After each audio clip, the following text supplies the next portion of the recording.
ನಮಸ್ಕಾರ. ಉತ್ತರ ಕರ್ನಾಟಕ ನ್ಯೂಸ್ನ ಪ್ರೈಮ್ ಟೈಮ್ಗೆ ಸ್ವಾಗತ. ನಾನು ಹನುಮಂತ್ ದೇಶ್ಮುಖ್. ವೀಕ್ಷಕರೇ, ಪ್ರತಿದಿನದ ಹಾಗೆ ರಾಜಕಾರಣದ ಸುದ್ದಿ, ಸಮಸ್ಯೆಯ ಸುದ್ದಿಯ ಬದಲಾಗಿ ಇವತ್ತು ಒಂದು ಎಲ್ಲರ ಮನ ಕೊಲ್ಕುವಂತಹ ಒಂದು ಸುದ್ದಿಯನ್ನು ನಿಮ್ಮ ಮುಂದೆ ತಂದಿದ್ದೇನೆ. ಸುದ್ದಿ ಬಂದು ಬೀದರ್ ಜಿಲ್ಲೆಗೆ ಸಂಬಂಧಪಟ್ಟಿದ್ದು. ಅದೊಂದು ಬಡ ಕುಟುಂಬ. ಆ ಬಡ ಕುಟುಂಬದ ಜವಾಬ್ದಾರಿಯನ್ನ ಇವಾಗ ತಾಯಿನೇ ಹೊತ್ಕೊಂಡಿದ್ದಾಳೆ. ಅವರಿವರ ಮನೆಯಲ್ಲಿ ಕೂಲಿ ನಾಲಿ ಮಾಡಿ ಹೊಟ್ಟೆ ಬಟ್ಟೆ ಕಟ್ಟಿ ಇಬ್ಬರು ಮಕ್ಕಳನ್ನ ಒಳ್ಳೆ ರೀತಿ ಬೆಳೆಸ್ತಾರೆ. ಆದರೆ ಆ ಸುಂದರ ಕುಟುಂಬಕ್ಕೆ ಒಂದು ಯಾರ ದೃಷ್ಟಿ ಬೀಳುತ್ತೋ ಗೊತ್ತಿಲ್ಲ, ವಿಧಿ ಅವರ ಬಾಳಲ್ಲಿ ಆಟವಾಡಿ ಬಿಡುತ್ತೆ. ಇಡೀ ಜೀವನವನ್ನ ಮಕ್ಕಳ ಏಳಿಗೆಗಾಗಿ ಸವಿಸಿದಂತಹ ತಾಯಿ ಮುಪ್ಪಿನ ಕಾಲದಲ್ಲಿ ಮಕ್ಕಳು ದುಡಿದ್ರೆ ತಾನು ಆರಾಮವಾಗಿ ಕೂತ್ಕೊಂಡು ಬೇರೆ ತಾಯಂದಿರ ತರಹ ಆರಾಮಾಗಿ ಜೀವನವನ್ನ ಸಾಗಿಸಬೇಕು ಅಂತ ಕನಸನ್ನು ಕಂಡಿದ್ರು.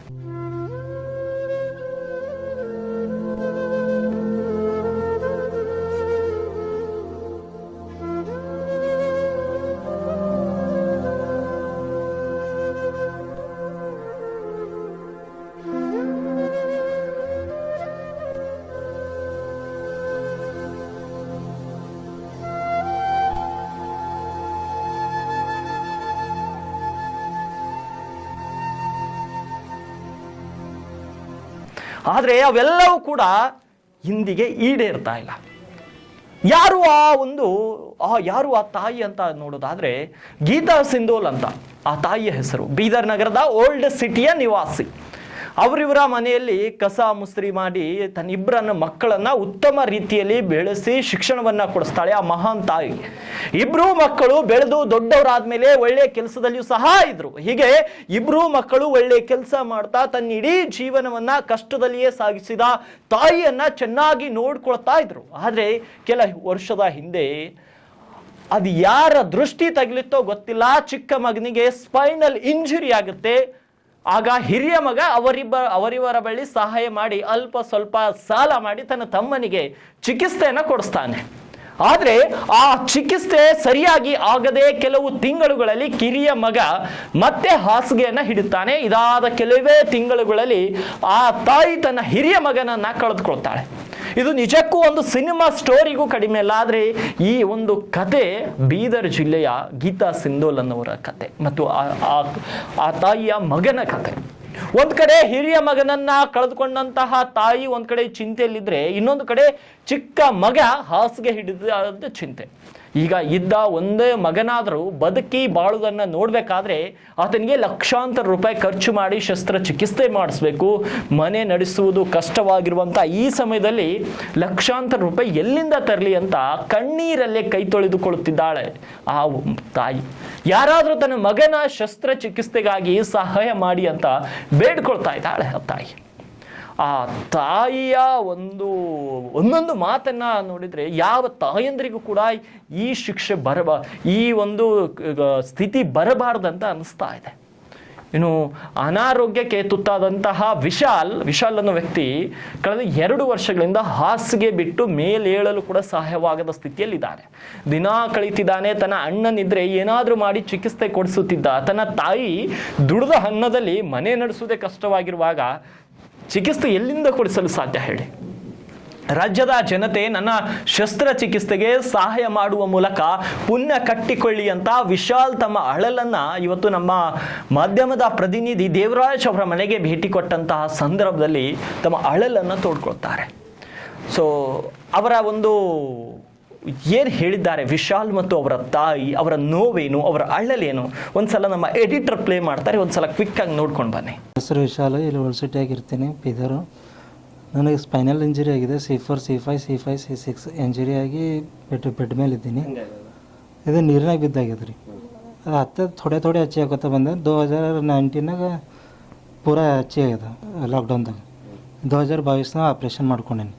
ಅದು ಫೇಲ್ ಆಗ್ಯದ ಆಪ್ರೇಷನ್. ಈಗ ಕೂಡ್ಲಾಕ ಭೀ ಹೊಂಟಿಲ್ಲ. ಪೇರೆ ಕೂಡ್ಲಾಕ ಬರ್ತಿತ್ತು. ಈಗ ಪೂರಾ ಬೆಡ್ ಮೇಲೆ ಇದ್ದೀನಿ 2 ವರ್ಷದಿಂದ. ಈಗ ಇನ್ನೊಂದು ಆಪ್ರೇಷನ್ ಅಲ್ಲೇ ಹೋಗಿ ಮಾಡ್ಕೋಬೇಕಂತ ಸೋಲಾಪುರ್ನಾಗ. ಅದೇನದ ಆಯುಷ್ಮಾನ್ ಕಾರ್ಡ್ ಮೇಲೆ ಫ್ರೀ ಆಯ್ತದ ರೀ. ಆಯುಷ್ಮಾನ್ ಕಾರ್ಡ್ ಮೇಲೆ ಫ್ರೀ ಆದ್ರೆ ಭೀ ಏನದ ಬೆಡ್ ಈಗ ಅಲ್ಲಿ ಹೋಯ್ತಿಗೆ ಮೆಡಿಸಿನ್ ಚಾರ್ಜು, ಅದು ಚಾರ್ಜು, ಹೋಗೋ ಬರೋ ಚಾರ್ಜು, ಫಿಸಿಯೋಥೆರಪಿ ಇದಕ್ಕೆ ಅಮೌಂಟ್ ಬೇಕಾಯ್ತು ಒಂದು ಸ್ವಲ್ಪ. ಮೊದಲು ನಮ್ಮ ಅಣ್ಣವ್ರು ಇದ್ದಿರು ನಮ್ಮ ಮನೆಯಾಗ. ಅವರು 1 ವರ್ಷ ಸರಿ ಹೋಗ್ಯಾರ. ಅವ್ರ ದಿನ ಏನು ನನಗೆ ಪ್ರಾಬ್ಲಮ್ ಇದ್ದಿಲ್ಲ ಅವರೆಲ್ಲ ಮಾಡ್ತಿರೋ, ಎಲ್ಲ ಕಡೆ ತಿರುಗ್ತಿರೋ ಎಲ್ಲ ಮಾಡ್ತೀರಿ. ಈಗ ಅವ್ರು ಭೀ ಸರಿಯಾಗ್ಯಾರ. ಈಗ ಮನೆಯಾಗೆ ಯಾರು ಭೀ ಮಾಡೋರಿಲ್ಲ, ನಮ್ಮ ತಾಯಾರು ಒಬ್ಬರು ಯಾರ, ಅವ್ರು ಭೀ ಒಂದೆರಡು ಮನೆ ಕೆಲಸ ಮಾಡಿ ಇದು ಮಾಡ್ತಾರೆ. ಕಿರಾಯಿ ಅದು ಕೊಡೋದು ಮುಚ್ಕಿರ ಆಗ್ಯದ. ಅದಕ್ಕೆ ನಾ ಎಲ್ಲರಿಗೂ ಬೆದರ್ನ ಕೇಳ್ಕೊಳತ್ತೀನಿ, ಪಾಲಿಟಿಷನ್ ಆಗಲಿ ಯಾರು ನಿಮ್ಮಿಂದ ಆದಷ್ಟು ಹೆಲ್ಪ್ ಮಾಡಿರಿ. ಹೇಗೆ ಆಪ್ರೇಷನ್ ಐತಿ, ಈಗ ಫಿಸಿಯೋಥೆರಪಿ ಇರ್ತದೆ, ಅದು ಇರ್ತದೆ, ಇದು ಇರ್ತದೆ, ಒಂದು ಬೆಡ್ಡಿಂದು ಅದ್ರದ್ದು ಹೆಲ್ಪ್ ಮಾಡಿರಿ ಅಷ್ಟೇ, ಮತ್ತೇನಿಲ್ಲ, ಮತ್ತೇನು ಕೇಳತ್ತಿಲ್ಲ ಅಷ್ಟೇ. ಹೋಗ್ಯಾನೀಗ ಒಂದು ವರ್ಷ ನಾವು ಇದ್ದಿಡ್ತೀವಿ, 1.5 ವರ್ಷ ಆಯಿತು. ಇರ್ಲಕ್ಕೊಬ್ಬ ಮಗ ಹಿಂಗನ ಏನೋ ಮಗ ಸಣ್ಣವನ, ಯಾರ ಏನಾರ ಮಾಡ್ರಿ ವಿದ್ದಿನೋಸ್ ಎಲ್ಲ ಅವ ಭೀ ಓಡಾಡೇನೆಲ್ಲ ಕಡೆ ಸತ್ತ ಮೇಲೆ ಒಬ್ಬರು ಏನು ಹಿಂಗಿದ್ರಿ ಅಂತ ಒಬ್ಬರು ಕೇಳಕ್ಕೆ ಬಂದಿಲ್ಲ. ಯಾರಿಗೆ ಅವನಿಗೆ ಆಪ್ರೇಷನ್ ಹೋಗ್ಯಾವ, ನರದ್ದು ಅದ್ರ ಸಲುವಾಗಿ ಆಗ ಭೀ ಸಾಲ ಮಾಡಿ ಇದು ಮಾಡಿದಾಗ ಸಾಲ ಕಟ್ಟಾರೆ, ಏನು ಮನೆ ನಡೆಸ್ತಾರೆ, ಏನು ಮೇಡಮ್ ಯಾವ್ದು ಮೇಡಮ್ ಕೆಲಸ ಇಲ್ಲ. ಮನೆ ಕೆಲಸ ಮಾಡಿದ್ರೆ ಏಟ್ ಕೊಡ್ತಾರೆ, ಒಂದು ಮನೆ 2000 1500 ಅಷ್ಟೇ. ಈಗ ಹೆಂಗೆ ಮಾಡ್ತೀರಿ ನೋಡ್ರಿ, ಏನಾರ ಮಾಡಿರಿ, ಎಲ್ಲರೂ ಕಲ್ತು ಇಟ್ಟು ಸಹಾಯ ಮಾಡಿರಿ, ನಮ್ಗೆ ಸಹಾಯ ಬೇಕಾಗ್ಯದ. ಇರ್ಲಕ್ಕೆ ಮನೆ ಇಲ್ಲ, ಕಿರಾಯಿ ಮನಿದಾಗ ಕಿರಾಯಿ ತುಂಬರಿ, ಏನು ಹೊಟ್ಟಿಗೆ ನಡ್ಸರಿ, ಏನು ಮಾಡಮ್ ನಾವು, ಮಾಡೋರು ಯಾರಿಲ್ಲ. ಮಗ ಇರತ್ತನ ಎಲ್ಲರೂ ನಮ್ಗೆ ಅದು ಏನು ಭೀ ಟೆನ್ಷನ್ ಇದ್ದಿಲ್ಲ. ಅವು ಹೋಗಿ ನಡೆದು ಒಬ್ಬರ ಎಲ್ಲದ್ರಾಗ ಓಡಾಡಿದ್ರೆ ಎಲ್ಲರೂ ಇದು ಮಾಡಿದ ಕಡೆ ಅವು ಸತ್ತ ಮೇಲೆ ಒಬ್ಬರ ನೀವು ಹಂಗಿದ್ರಿ ಅಂತ ಯಾರು ಭೀ ಕೇಳಕ್ಕೆ ಬಂದಿಲ್ಲ ನಮಗೆ. ಎಷ್ಟೋ ಮಂದಿಗೆ ಹೆಲ್ಪ್ ಮಾಡಂದ್ರೆ ಒಬ್ಬರು ಭೀ ಮತ್ತು ನಮಗೆ ಫೋನ್ ಹಚ್ಚಿಲ್ಲ, ತಿರ್ಗಿಸ್ ಕೇಳಿಲ್ಲ ಯಾರು ಭೀ. ನೋಡಿದ್ರಲ್ಲ ಆ ಮಗ ಮತ್ತು ಆ ತಾಯಿಯ ಕಣ್ಣೀರಿನ ಕಷ್ಟ. ಸಹೋದರನ ಜಾಗದಲ್ಲಿ ನಿಂತು ಸಹಾಯ ಮಾಡಿ ಎನ್ನುವ ಮಾತುಗಳು ಕಣ್ಣಲ್ಲಿ ನೀರು ತರ್ತಾ ಇವೆ. ರಾಜ್ಯದ ಜನತೆ ಆ ಯುವಕನ ಸಹೋದರನ ಸ್ಥಾನದಲ್ಲಿ ನಿಂತು ಸಹಾಯ ಮಾಡಬಹುದು ಎಂಬ ಸದುದ್ದೇಶದಿಂದ ಆ ಕುಟುಂಬದ ಪರಿಸ್ಥಿತಿಯನ್ನ ರಾಜ್ಯದ ಜನರ ಮುಂದೆ ನಾವಿಟ್ಟಿದ್ದೇವೆ. ಆ ಯುವಕನಿಗೆ ಸಹಾಯ ಮಾಡಬೇಕನ್ನೋ ಸದುದ್ದೇಶ ಹೊಂದಿರುವ ಸಹೃದಯಿಗಳು ಸ್ಕ್ರೀನ್ ಮೇಲೆ ಕಾಣುತ್ತಿರುವಂತಹ ವಿಶಾಲ್ ಸಿಂಧೂರ್ ಅವರ ಬ್ಯಾಂಕ್ ಅಕೌಂಟ್ ನಂಬರ್ ಮೂಲಕ ಅಥವಾ QR ಕೋಡ್ ಮೂಲಕ ಹಣವನ್ನ ಕಳಿಸಿ ಅಥವಾ ಸ್ಕ್ರೀನ್ ಮೇಲಿರುವಂತಹ ವಿಶಾಲ್ ಅವರ ಮೊಬೈಲ್ ನಂಬರ್ಗೆ ಕರೆ ಮಾಡುವ ಮೂಲಕ ಅವರ ಮನೆಗೆ ಭೇಟಿ ಮಾಡಿ ಸಹಾಯವನ್ನು ಕೂಡ ಮಾಡಬಹುದು. ಇದು ಸಾಮಾಜಿಕ ಜೀವನದಲ್ಲಿ ಸಮಾಜದ ಬಗ್ಗೆ ಕಳಕಳಿ ಹೊಂದಿರುವಂತಹ ನಮ್ಮ ಮಾಧ್ಯಮ ಈ ಒಂದು ಸಮಸ್ಯೆ ಮತ್ತು ಈ ಕುಟುಂಬದ ಕಣ್ಣೀರಿನ ಕಥೆಯನ್ನ ನಿಮ್ಮ ಮುಂದೆ ಇಟ್ಟಿದ್ದೇವೆ. ಕರ್ನಾಟಕ ರಾಜ್ಯ ಸಹೃದಯಿಗಳನ್ನ ಹೊಂದಿರುವಂತಹ ರಾಜ್ಯ, ಸಹೋದರತೆಯನ್ನ ಹೊಂದಿರುವಂತಹ ರಾಜ್ಯ, ವಿಶಾಲ ಹೃದಯವನ್ನ ಹೊಂದಿರುವಂತಹ ಕನ್ನಡಿಗರು ನಾವು ನೀವೆಲ್ಲರೂ ಕಷ್ಟದಲ್ಲಿರುವಂತಹ ಈ ಸಹೋದರನಿಗೆ ಸಹಾಯ ಮಾಡುವ ಮೂಲಕ ನಾವು ಕೂಡ ಮಾನವೀಯತೆಯನ್ನ ಮೆರೆಯೋಣ. ಮುಪ್ಪಿನ ಕಾಲದಲ್ಲಿ ತಾಯಿ ಸುಖವಾಗಿ ಬದುಕಬೇಕು ಅನ್ನೋದು ನಮ್ಮ ಆಸೆ. ಆದರೆ ಮಗನೇ ಹಾಸಿಗೆಯಲ್ಲಿರುವಾಗ ಆ ತಾಯಿ ಹೇಗೆ ತಾನೇ ಸುಖವಾಗಿ ಬಾಳಲು ಸಾಧ್ಯ? ಮುಪ್ಪಿನ ಕಾಲದಲ್ಲಿಯೂ ಕೂಡ ಮನೆಯ ಜವಾಬ್ದಾರಿ ಆ ತಾಯಿಯ ಹೆಗಲಿಗಿದೆ. ಆ ತಾಯಿ ದುಡಿದಂತಹ ದುಡ್ಡಿನಲ್ಲಿ ಮನೆಯ ಖರ್ಚು ನಡೆಸುವುದೇ ಕಷ್ಟವಾಗಿದೆ. ಅಂಥದ್ರಲ್ಲಿ ವಿಶಾಲ್ನ ಚಿಕಿತ್ಸೆಗೆ ಆ ತಾಯಿ ಎಲ್ಲಿಂದ ಹಣ ತರಬಹುದು? ಅದಕ್ಕಾಗಿ ನಮ್ಮ ಸ್ಕ್ರೀನ್ಗಳ ಮೇಲೆ ಕಾಣಿಸ್ತಿರುವಂತಹ ಅಕೌಂಟ್ ನಂಬರ್ಗಳು, QR ಕೋಡ್ಗಳಿಗೆ ನಿಮಗೆ ಸಾಧ್ಯ ಆದಷ್ಟು ಸಹಾಯವನ್ನ ಮಾಡಿ. ಬೀದರ್ ಜಿಲ್ಲೆಯ ವಿಶಾಲ್ ಮತ್ತು ಅವರ ತಾಯಿಯವರಿದ್ದಾರೆ, ಅವರಿಗೆ ಸಹಾಯ ಮಾಡಿ ಅಂತ ನಾವು ಕೂಡ ಮನವಿಯನ್ನ ಮಾಡ್ತಾ ಇದ್ದೀವಿ. ಸ್ಕ್ರೀನ್ ಮೇಲೆ ಕಾಣಿಸ್ತಿರುವಂತಹ ನಂಬರ್ಗೆ ಕಾಲ್ ಮಾಡಿ ಅವರ ಮನೆಗೂ ಕೂಡ ಭೇಟಿ ಕೊಟ್ಟು ವೈಯಕ್ತಿಕ ಸಹಾಯವನ್ನ ಮಾಡಿ. ಮತ್ತು ಆನ್ಲೈನ್ ಪೇಮೆಂಟ್ಗಳು ಕೂಡ ರಾಜ್ಯದ ವಿವಿಧ ಮೂಲೆಗಳಿಂದ ಜನರು ಮಾಡಬಹುದು. ಇದು ನಾವು ನಮ್ಮ TRP ಹೆಚ್ಚಿಸ್ಕೊಳ್ಳೋಕಲ್ಲ, ಇದು ಈ ಒಂದು ಸುದ್ದಿ ನಮಗೆ ಹೆಚ್ಚಿನ ವೀಕ್ಷಣೆ ಕೊಡುತ್ತೆ ಅನ್ನೋದಲ್ಲ. ಈ ಒಂದು ಸುದ್ದಿ ಇತರ ಮಾಧ್ಯಮಗಳಿಗೆ ಪ್ರೇರಣೆ ಆಗಬೇಕು. ಇತರರು ಕೂಡ ಈ ಒಂದು ಸುದ್ದಿಯನ್ನ ನೋಡಿ ಕಷ್ಟದಲ್ಲಿರುವಂತವರಿಗೆ ಸಹಾಯ ಮಾಡಬೇಕು ಅನ್ನೋ ಒಂದು ಸದುದ್ದೇಶದಿಂದ ಈ ಸುದ್ದಿಯನ್ನ ಮಾಡಲಾಗ್ತಾ ಇದೆ. ಯಾವುದೇ ಕಾರಣಕ್ಕೂ ಇದರಲ್ಲಿ ವೀಕ್ಷಕರು ಹೆಚ್ಚಿಗಾಗ್ತಾರೆ ಅನ್ನೋ ಯಾವುದೇ ಸದುದ್ದೇಶ ನಮ್ಮದಲ್ಲ. ಈ ಒಂದು ವಿಡಿಯೋ ಮತ್ತು ಈ ಒಂದು ಪ್ರೈಮ್ ಟೈಮ್ ನಲ್ಲಿ ಈ ಸುದ್ದಿ ಬಿತ್ತರಿಸುವಂತಹ ಒಂದೇ ಒಂದು ಉದ್ದೇಶ, ಕಷ್ಟದಲ್ಲಿದ್ದ ಕುಟುಂಬಕ್ಕೆ ಸಹಾಯವಾಗಲಿ, ಕಣ್ಣೀರಿನಲ್ಲಿ ಬದುಕುತ್ತಿರುವಂತಹ ಆ ತಾಯಿಗೆ ಸ್ವಲ್ಪ ಮಟ್ಟಿಗೆ ರಾಜ್ಯದ ಜನರಿಂದ ಸಹಾಯವಾಗಲಿ ಅನ್ನೋದೇ ನಮ್ಮ ಆಶಯ.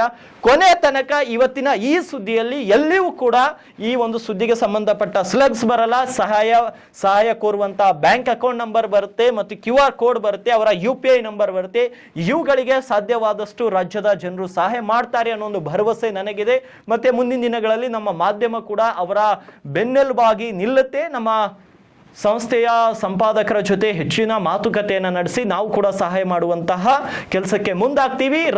ಜಿಲ್ಲೆಯ ಜನರಲ್ಲದೆ ಜಿಲ್ಲೆಯ ಜನಪ್ರತಿನಿಧಿಗಳು, ರಾಜ್ಯದ ಜನಪ್ರತಿನಿಧಿಗಳು ಮತ್ತು ಜನಸಾಮಾನ್ಯರು ಯಾರೇ ಈ ಒಂದು ವಿಡಿಯೋವನ್ನ ಮೊಬೈಲ್ನಲ್ಲಿ ನೋಡ್ತಿರುವಂತಹ ಸಂದರ್ಭದಲ್ಲಿ, ದೂರದರ್ಶನವನ್ನ ಟಿವಿಯಲ್ಲಿ ಬಿಟ್ಟು ಮೊಬೈಲ್ನಲ್ಲಿ ನೋಡ್ತಿರುವಂತವರು ಹೆಚ್ಚಿನ ಜನರಿಗೆ ವಿಡಿಯೋ ಶೇರ್ ಮಾಡುವ ಮೂಲಕ ಆ ಒಂದು ಕುಟುಂಬಕ್ಕೆ ಸಹಾಯ ಹಸ್ತ ಚಾಚಬೇಕು ಅನ್ನೋದು ನಮ್ಮ ಮನವಿ.